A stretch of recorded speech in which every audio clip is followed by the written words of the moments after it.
تلنگانہ کی دو سماجی تنظیموں نے الیکشن کمیشن آف انڈیا اور تلنگانہ کے چیف الیکٹورل آفیسر سے مطالبہ کیا ہے کہ سال 2026 کے خصوصی جامع نظر ثانی یعنی کہ SIR عمل کے ووٹر اندراجی فارم انگریزی، تیلگو اور اردو تینوں زبانوں میں فراہم کیے جائیں۔ جمع کرائی گئی ایک نمائندگی میں association for socio economic empowerment of the marginalised اور access to justice network نے تشویش ظاہر کی ہے کہ مجوزہ فارم فی الحال صرف تیلگو زبان میں دستیاب ہے۔ تنظیموں کا کہنا ہے کہ صرف ایک زبان میں فارم فراہم کرنے سے ان ووٹروں کو مشکلات پیش آ سکتی ہیں جو تیلگو پڑھنے یا سمجھنے سے قاصر ہیں۔ تنظیموں نے اپنی درخواست میں نشاندہی کی ہے کہ اردو تلنگانہ کی دوسری سرکاری زبان ہے، جبکہ انگریزی بھی سرکاری امور اور دستاویزات میں وسیع پیمانے پر استعمال ہوتی ہے۔ ان کے مطابق اگر فارم صرف تیلگو میں ہوں تو اس سے ووٹروں میں الجھن پیدا ہو سکتی ہے، غلط اندراجات کا خدشہ بڑھ سکتا ہے اور کئی حقیقی ووٹر انتخابی فہرستوں کی نظر ثانی کے عمل سے محروم ہو سکتے ہیں۔ تنظیموں نے سال 2002 کے خصوصی نظر ثانی عمل کا حوالہ دیتے ہوئے کہا کہ اس وقت بھی زیادہ تر معلومات تیلگو میں جمع کی گئی تھی، جس کے نتیجے میں ناموں، پتوں اور دیگر ذاتی تفصیلات میں متعدد غلطیاں سامنے آئی تھی۔ ان کا کہنا ہے کہ اگر ووٹر ایسی زبان میں فارم بھرنے پر مجبور ہوں جسے وہ اچھی طرح نہیں سمجھتے تو اسی قسم کی غلطیاں دوبارہ پیدا ہو سکتی ہے۔ درخواست میں مزید کہا گیا ہے کہ ایسی غلطیوں کا سب سے زیادہ اثر غریب، کمزور اور پسماندہ طبقات پر پڑتا ہے، جو پہلے ہی مختلف سماجی اور معاشی مسائل کا سامنا کر رہے ہیں۔ تنظیموں نے زور دیا ہے کہ انتخابی فہرستوں کو درست، شفاف اور جامع بنانے کے لیے ضروری ہے کہ ووٹروں کو ان کی سمجھ کی زبانوں میں فارم فراہم کیے جائیں۔ آخر میں تنظیموں نے الیکشن کمیشن آف انڈیا اور تلنگانہ کے چیف الیکٹورل آفیسر سے فوری اقدامات کرنے کی اپیل کی ہے تاکہ ریاست بھر میں ووٹر اندراجی فارم انگریزی، تیلگو اور اردو زبانوں میں دستیاب کرائے جائیں۔ ان کے مطابق یہ اقدام نہ صرف انتخابی عمل کو زیادہ شفاف اور مؤثر بنائے گا بلکہ تمام شہریوں کو مساوی مواقع فراہم کرتے ہوئے جمہوری عمل میں ان کی بھرپور شرکت کو بھی یقینی بنائے گا۔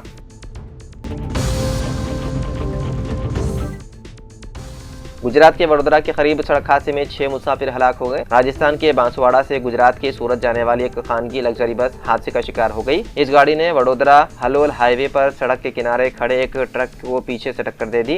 اس حادثے میں 6 افراد ہلاک جبکہ 20 دیگر زخمی ہو گئے۔ زخمیوں کو علاج کے لیے وڈودرا کے سول اسپتال لے جایا گیا۔ ڈاکٹروں کا کہنا ہے کہ ان میں سے 5 کی حالت تشویشناک ہے۔ حادثے میں ہلاک ہونے والوں میں سے زیادہ تر کی شناخت راجستھان کے مہاجر مزدوروں کے طور پر ہوئی ہے۔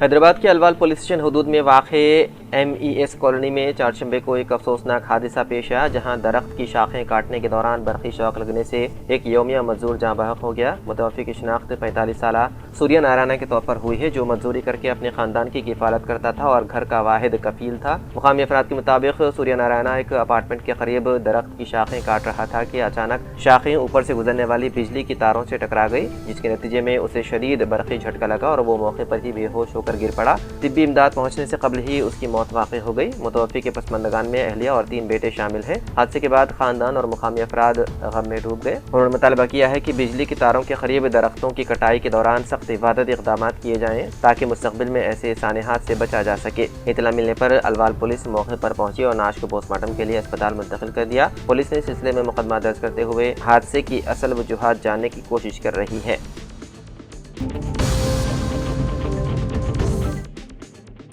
حیدرآباد میں محرم الحرام کی قدیم روایتوں کو برقرار رکھتے ہوئے اس سال بھی یوم عاشوراء کے موقع پر نکلنے والے تاریخی بی بی کے عالم جلوس کی قیادت کیرلا سے لائی جانے والی ہتھنی سری دیوی کرے گی۔ اطلاعات کے مطابق ہتھنی کو حیدرآباد لانے کے انتظامات HEH نظام ٹرسٹ اور HEH اوقاف ٹرسٹ نے مشترکہ طور پر کیے ہیں، جبکہ اس سلسلے میں مجلس اور تلنگانہ حکومت نے بھی تعاون فراہم کیا ہے۔ سری دیوی کے چہارشنبہ 17 جون کو حیدرآباد پہنچنے کی توقع ہے تاکہ وہ سالانہ جلوس میں شرکت کر سکے۔ حکام کے مطابق ہتھنی کے کرایہ اور نقل و حمل کے تمام اخراجات تلنگانہ اسٹیٹ وقف بورڈ برداشت کرے گا۔ وہیں دوسری جانب جانوروں کے حقوق کے لیے کام کرنے والی تنظیم people for the ethical treatment of animals نے جلوس کے لیے حقیقی ہاتھی کے بجائے ایک میکینیکل ہاتھی فراہم کرنے کی پیشکش کی تھی۔ تاہم بی بی کے عالم کو زندہ ہاتھی پر لے جانے کی کئی دہائیوں پرانی روایت کو برقرار رکھنے کا فیصلہ کیا گیا ہے۔ بی بی کے عالم کا جلوس حیدرآباد میں محرم الحرام کے سب سے اہم اور تاریخی مذہبی تقریبات میں شمار ہوتا ہے۔ ہر سال ہزاروں عزادار اور عقیدت مند اس جلوس میں شرکت کرتے ہیں۔ جلوس کی قیادت ہاتھی کے ذریعے کیے جانے کی روایت کئی دہائیوں پر محیط ہے اور اسے شہر کی مذہبی و ثقافتی وراثت کا اہم حصہ سمجھا جاتا ہے۔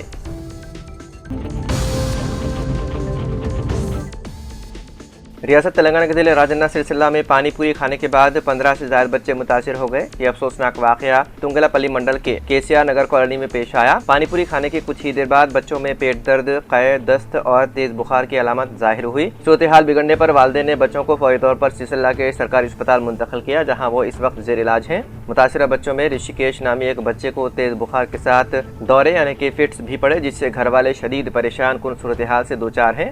باقی بچوں کی حالت فی الحال مستحکم بتائی جا رہی ہے۔ ڈاکٹروں کے مطابق ابتدائی طور پر یہ فوڈ پوائزننگ کا معاملہ ہو سکتا ہے، تاہم اس بات کا بھی پتہ لگایا جا رہا ہے کہ بچوں کی بیماری کی اصل وجہ صرف پانی پوری تھی یا اس کے علاوہ کوئی اور سبب بھی موجود ہے۔ طبی عملہ اس واقعے کی مکمل تحقیقات کر رہا ہے۔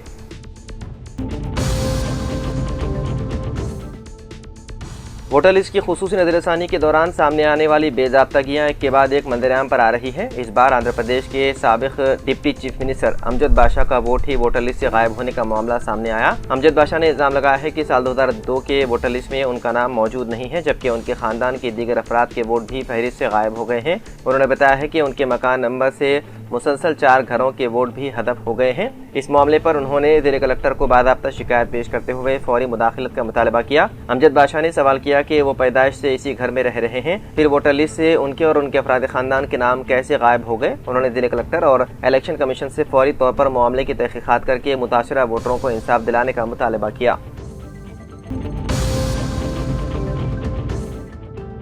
آندھرا پردیش کے ضلع اننت پور کے گتی ٹاؤن میں ایک افسوسناک اور دل دہلا دینے والا واقعہ پیش آیا، جہاں چپس کی پیکٹ میں موجود ایک چھوٹا کھلونا 5 سالہ بچے کی جان لے گیا۔ اس حادثے کے بعد پورے علاقے میں غم و افسوس کی لہر دوڑ گئی۔ اطلاعات کے مطابق 5 سالہ فرحان نے مقامی دکان سے چپس کا ایک پیکٹ خریدا تھا۔ چپس کھانے کے دوران پیکٹ میں موجود چھوٹا کھلونا اچانک اس کے گلے میں پھنس گیا، جس کے باعث اسے سانس لینے میں شدید دشواری پیش آنے لگی۔ گھر والوں نے فوری طور پر بچے کو بچانے کی کوشش کی، تاہم اس کی حالت بگڑتی چلی گئی۔ بچے کی تشویشناک حالت دیکھتے ہوئے گھر والے اسے فوری طور پر قریبی سرکاری اسپتال لے گئے، لیکن ڈاکٹروں نے معائنے کے بعد بتایا کہ اسپتال پہنچنے سے پہلے ہی اس کی موت واقع ہو چکی تھی۔ ڈاکٹروں کے مطابق کھلونا سانس کی نالی میں پھنس جانے کے باعث بچے کا دم گھٹ گیا تھا۔ واقعے کی اطلاع ملتے ہی پولیس موقع پر پہنچ گئی اور معاملے کی تحقیقات شروع کر دی۔ پولیس یہ بھی معلوم کر رہی ہے کہ آیا مذکورہ چپس پیکٹ میں کھلونا حفاظتی اصولوں کے مطابق رکھا گیا تھا یا نہیں۔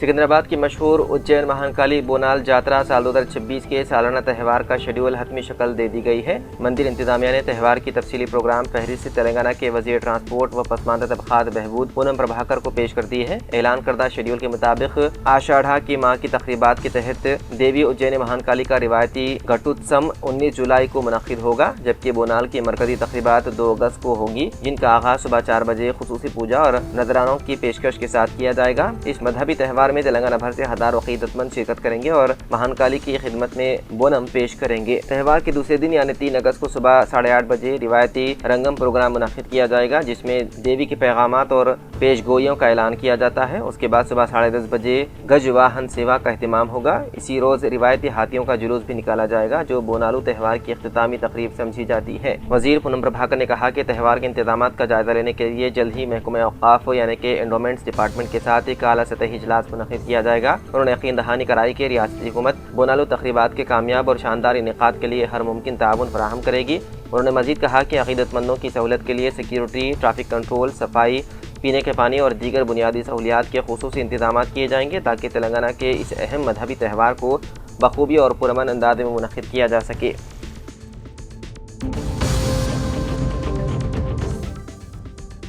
شہر کے نامور وکیل خواجہ معیز الدین کے قتل کیس میں ایک ملزم کی نامپلی میٹروپولیٹن کرمنل کورٹس میں درخواست ضمانت منگل کو داخل کی گئی۔ کرمنل کورٹس کے سینئر وکیل محمد مظفر اللہ خان شفاعت ایڈوکیٹ نے نامپلی کرمنل کورٹ کے سیشنز کورٹ میں خواجہ معیز الدین ایڈوکیٹ قتل کیس کے ملزم نمبر 2 محبوب عالم خان کی درخواست ضمانت داخل کی، جس پر عدالت نے اس کی سماعت 18 جون کو مقرر کی ہے اور یہ سماعت 7ویں ایڈیشنل میٹروپولیٹن سیشن جج کے اجلاس پر ہوگی۔ عدالت نے درخواست ضمانت داخل کرنے پر استغاثے کو نوٹس جاری کیا، جس پر پولیس کی جانب سے جوابی حلفنامہ داخل کیا جائے گا اور وکیل دفاع اور پبلک پروسیکیوٹر کے درمیان بحث ہوگی۔ 23 مئی کو ماسا ٹینک میں ایڈوکیٹ خواجہ معیز الدین کو ایک کار کی ٹکر کے ذریعے قتل کر دیا گیا تھا۔